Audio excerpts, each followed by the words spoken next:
Well, hello, folks out there in YouTube land. Got a big show lined up for you. Let's get right on into it. All right, yeah, this is this is a very interesting one. Florida State's new quarterback is not making buddies with Alabama, as you can imagine, and you can see the quotes. Yeah, they don't have Nick Saban to save them anymore. I don't see them stopping me. I wonder if Alabama will take note of that. I just wonder. Like rat poison.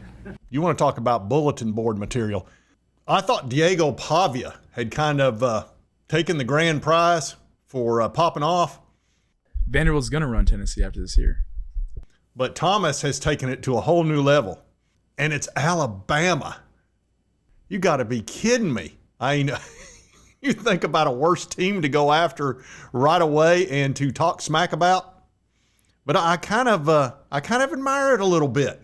You know what? If you're going to go play Alabama, you might as well have a good attitude about it. And clearly this guy does. Now, one positive thing, they're going to be playing at home. Doak Campbell Stadium, which they've done a bunch of renovations on. So at least they're not going to Alabama. They're going to be at home. But boy, Alabama's going to have a few words to say to this young man, I believe. And as you can see, FSU Seminoles on SI took notice right away. And he was talking to Pete Nakos. And Thomas said, I'm excited, man. Said, people, I don't know if they know, but you go back and watch every first game that I played in, we always start fast. He said, I dreamed of moments like this. I dreamed of playing against Alabama. They don't have Nick Saban to save them. I just don't see them stopping me.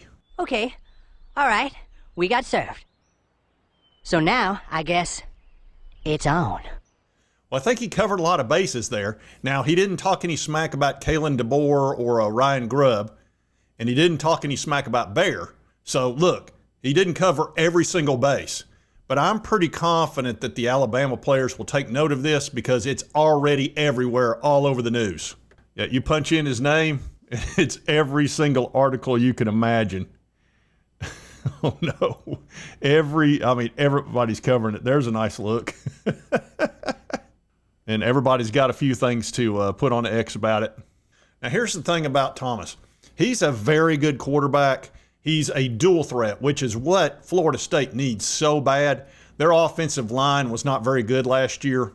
There wasn't much anything good last year. Their defense was kind of okay, but they got so frustrated with the offense and DJ Ukulele, I think they kind of gave up at some point.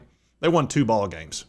This is a team that was undefeated 2 years prior and then won 2 games. It's the biggest collapse we've ever seen in college football, I guess ever. 13-0 and then got beat, of course, by Georgia terribly, and then won 2 games. Now, here's the thing about Thomas. He played at Boston College when they had another coach, Hafley, and you can see he passed for 3,600 yards, had 33 touchdowns, ran for 1,300, and then 15 touchdowns. I mean, God, the guy just had an unbelievable junior year. Then the coach left, and they brought in Bill O'Brien, and he and Bill did not see eye to eye. Bill is one of those under the center type offensive minds, and he wants you to be a pocket passer.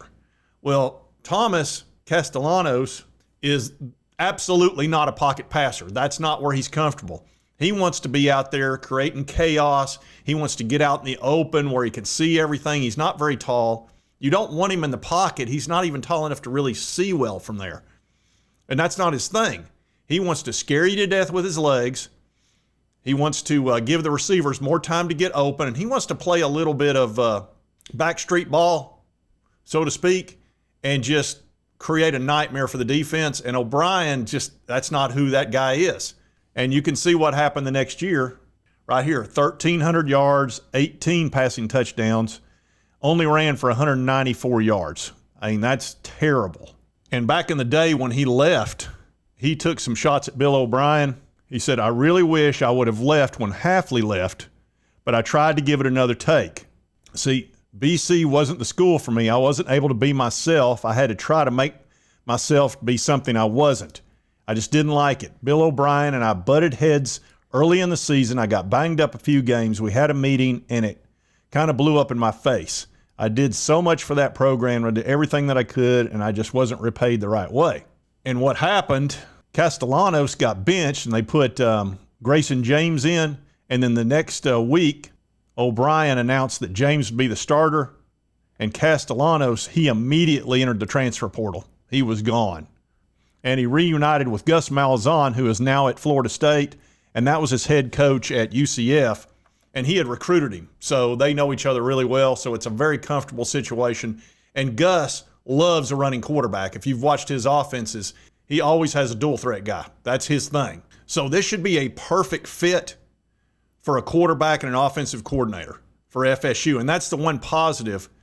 The negative is you have got Alabama so fired up, it's not even funny, and it's your first ball game. You're coming off 2 wins.